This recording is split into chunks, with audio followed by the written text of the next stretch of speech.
Quand vous êtes dans une relation de couple, par exemple, on veut toujours montrer, nous en tant que femmes, surtout quand on a un peu l'autonomie, ou on a un peu des moyens financiers qui nous permettent de pouvoir parler fort, on oublie un peu notre culture et nos valeurs. On a tendance à vouloir se mettre au même niveau que les hommes. J'ai rien contre les féministes, hein, donc m'en voulez pas. Moi, je parle de l'éducation que j'ai reçue. Ma mère me disait, parfois, ton mari a tort, mais il a vraiment tort sur toute la ligne. Vous êtes en public, il y a la famille qui est là, il y a des amis qui sont là. Et il dit une chose qui n'a pas de sens. Apprenez à vous taire. Elle dit, tu le laisses faire. Tu ne lui fais pas perdre la face devant les autres. Donc la clé que je vous donne aujourd'hui, concernant les clés sur le leadership, sur comment amener les gens à faire ce qu'on veut, c'est parfois ne pas faire en sorte que la personne perde la face.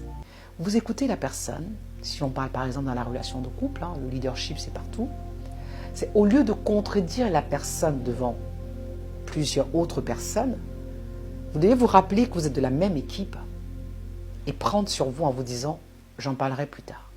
Donc ce qu'elle me disait, ma mère, c'est que parfois, il vaut mieux se taire et après dans l'intimité, amener la personne à réaliser par elle-même que ce qu'elle a dit n'avait pas de sens ou n'était pas vrai. Or, quand vous lui dites devant les autres, t'as tort, voilà, t'as pas raison, c'est pas vrai, la personne se sent un peu frustrée, humiliée et ça peut parfois réveiller des blessures de son enfance où elle a souvent eu des reproches, du rejet ou des critiques et la personne va se braquer et ça va créer des tensions dans votre relation.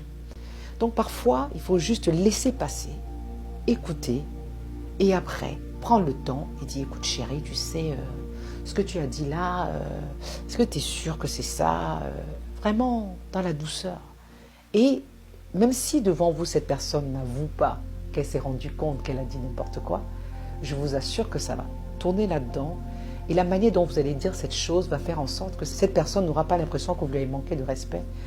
Donc au lieu d'être dans la confrontation, soyez stratégique et trouvez le meilleur moment pour remettre ça sur le tapis et surtout à deux pour amener la personne à comprendre que cette fois-ci c'est passé mais la prochaine fois renseigne-toi bien. Voilà, j'espère que cette clé vous a plu. Je vous retrouve dans la prochaine vidéo pour vous partager une nouvelle clé. Je vous envoie du love.